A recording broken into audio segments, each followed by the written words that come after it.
മാത്രമല്ല സുരേഷ് ഇത് എഡ്യൂക്കേറ്റ് ചെയ്യുന്നുണ്ട് ആൾക്കാരെ. അതിന് എഡ്യൂക്കേഷൻ എന്ന് പറയരുത് സർ, തെറ്റിദ്ധാരണകൾ പരത്തുകയാണ്. അങ്ങനെയാണോ? അയാൾ എന്താ പറയുന്നേ? എനിക്കറിയാം എന്തോ കാര്യമായിട്ട് പറയുന്നു. പാമ്പ് കടിച്ചാല് ഉപ്പുവെള്ളം കുടിച്ചാൽ മതി എന്ന് പറഞ്ഞു. പക്ഷെ അത് കഴിഞ്ഞിട്ട് സുരേഷ് ആശുപത്രി കിടന്നപ്പോ 160 വയൽ ആന്റിവെനമാണ് എടുത്തത്. ആവശ്യമില്ലാത്ത കാര്യത്തിൽ ഇടപെടരുത്, വെറുതെ പ്രോബ്ലംസ് ഉണ്ടാക്കാൻ വേണ്ടി. പൊക്കിളും ചുറ്റും കഫം കെട്ടുമ്പോൾ ആ കഫം പുറത്തേക്ക് കളയാനായിട്ട് ഉപ്പുവെള്ളം കുടിക്കുന്ന സേവിച്ചിരുന്നു എന്ന് കൃത്യമായിട്ട് ഡീറ്റെയിൽസ് പറയുന്നുണ്ട്. വിദ്യാഭ്യാസ കുറവുണ്ടാവും അങ്ങനെ പറഞ്ഞു. അതുകൊണ്ടല്ല, ഞാൻ കൊളോക്കിലായിട്ട് പറഞ്ഞതാ. എന്തുകൊണ്ട് സുരേഷ് ഉപ്പുവെള്ളം കുടിച്ചില്ല? എന്തുകൊണ്ട് സുരേഷ് ഒരു മിനിറ്റ്, എനിക്ക് ബോധമില്ല സഹോദര, എന്നെ ബോധം എടുത്തോണ്ട് പോകണത്. അതെ, വെറുതെ ധൈര്യം ആളെ കൊല്ലാൻ നോക്കാം. പഠിച്ച പകുതി പഠിച്ചിട്ട് പോയ ആളാണ് ഇപ്പൊ മൊത്തം പഠിച്ചു എന്ന് പറഞ്ഞിട്ട് വാവാ സുരേഷിനെ തെറി പറയുന്നത്. പഠിപ്പിച്ച ഗുരുവിനെ തന്നെ ആദ്യം ചവിട്ടിട്ട് വേണം.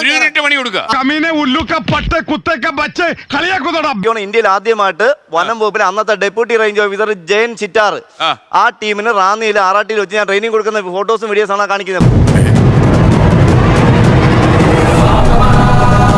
ഈ വാവാ സുരേഷിനോട് നിങ്ങൾക്ക് അസൂയൊന്നുമില്ലല്ലോ? അറിയാൻ മേലാത്തോണ്ട് ചോദിക്കുക കുഞ്ഞെ, നിനക്ക് എങ്ങനെ സാധിക്കുന്നു? ഈ റെസ്ക്യൂർമാർ എന്ന് പറഞ്ഞ് പിടിക്കുന്ന ആൾക്കാര് പാമ്പിനെ കൊണ്ട് പല ജനവാസ മേഖലയിലും തുറന്നു വിടുന്നുണ്ട്. തെളിവ് സഹിതം എന്റെ ഉണ്ട്. എന്റെ സുഹൃത്താണ് ഇവൻ. ആദ്യം പിടിച്ച് പുറത്താക്കെ. ഇവനെ കണ്ടപ്പോഴേ എനിക്ക് അലർജി അറിയാതെ പാമ്പ് പിടുത്തം. ഞങ്ങൾ റെസ്ക്യൂ ആണ് ചെയ്യുന്നത്. രണ്ടും വ്യത്യാസമുണ്ട്. റെസ്ക്യൂ ഇംഗ്ലീഷ് അല്ലേ, മലയാളം അല്ലേ? നിങ്ങൾ ഇംഗ്ലീഷിൽ പറയുന്നു, അതേ മലയാളത്തിൽ ഒരു അരപ്പിരിയാണേ കണ്ടപ്പോഴേ തോന്നി. എന്താണ് തമാശയാക്കാണ്? അല്ല തമാശയാക്കാണ്, അങ്ങനെ ആക്കണ്ട. സുരേഷിന്റെ കയ്യിൽ നിന്നൊരു പാമ്പ് ഇതുവരെ മരിച്ചതായിട്ട് കേട്ടിട്ടില്ല. അതിന് പുറത്ത് ആരെങ്കിലും കാണിക്കും? അത് മരിച്ച കാര്യങ്ങൾ എവിടെ ഇതൊരു നടക്കി പോണ ലക്ഷണില്ല. താങ്കൾ എന്തിന്റെ അടിസ്ഥാനത്താണ് ഒരു പാമ്പ് ആണാണോ പെണ്ണാണോ ഇത്ര പ്രായം എന്ന് എന്തിന്റെ അടിസ്ഥാനത്തിൽ? നിങ്ങൾ ഈ ചോദ്യം, നിങ്ങൾ വായിക്കുന്ന ചോദ്യം എന്തുകൊണ്ട് റോമനസ് വിറ്റേക്കറിനോ ചോദിക്കുന്നില്ല? ആരെങ്കിലും മരിച്ചു പോയി കഴിഞ്ഞാൽ വനം വകുപ്പ് അല്ലെങ്കിൽ റെസ്ക്യൂ സാറിലും മരിച്ചു പോയാൽ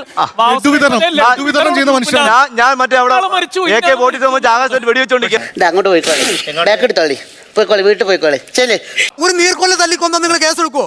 നീർക്കൊല്ലി നിങ്ങൾ എന്ത് വെറുപ്പിക്കലാണ്? ഭയങ്കര വീട്ടിലാണല്ലോ നിങ്ങള്. ഇപ്പൊ നമ്മള് പാമ്പിനെ പിടിക്കുന്ന ആളെന്ന് പറഞ്ഞ ഒരു പറമ്പിൽ കൂടെ നടന്നു പോകുമ്പോ പാമ്പ് കടിക്കില്ല എന്ന് പറയാൻ പറ്റും? സുരേഷ് അങ്ങനെ നടന്നു പോയപ്പോഴാണോ കടിയുണ്ട്? സുരേഷ് സർക്കസ് കാണിച്ചപ്പോഴാണ് എല്ലായിടത്തും. ഇന്ന് നിന്റെ അവസാനം. എല്ലാവർക്കും സന്തോഷമായല്ലോ? എനിക്ക് സന്തോഷമായി. എല്ലാവർക്കും